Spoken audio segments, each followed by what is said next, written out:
Hey guys, welcome to Storytime. Here's a story about how I lived in poverty and how poor I was to the point where my mom brought home McDonald's and I had to share with four siblings. And I remember we were so hungry and, I'd have to divvy up the portions between all the kids first before I got to eat. And, I opened up the McDonald's bag in this particular day that she dropped off for me. And I remember there being just bundles full of hair in the fries and bundles full of hair in the chicken nugget. And at the time, I was younger, and I was like, "Oh God, maybe someone left some hair here." But it was that kind of hair. It was human hair, and it was kind of nasty.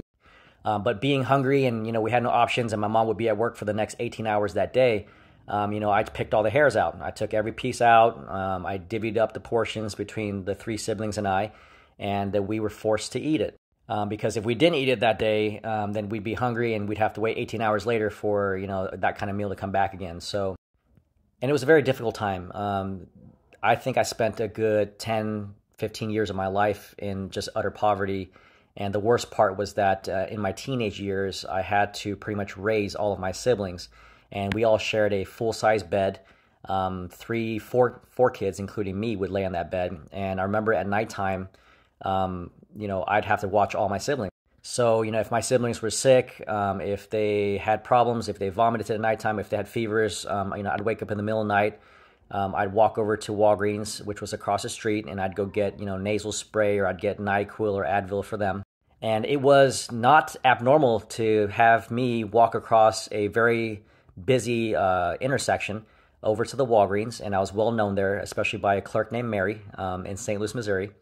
And she remember seeing me as early as 9 years old walking across that street and carrying home gallons of milk and medicine and diapers and tampons and stuff for my mom, because she'd send me over there across the street all the time. And mind you, in order to cross the street, it's a very busy intersection. It was a main road over in Webster Groves, and there's cars blazing by, and I had no clue you're supposed to cross at the light. So I would just jaywalk and run across the street as a 9-year-old, dodging cars and jumping over to Walgreens.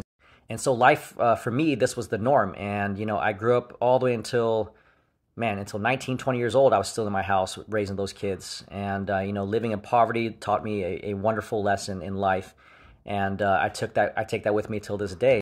And what I've learned most is that, if you can get by with little to nothing, then everything else is icing on the cake. And so that's how I live my life today.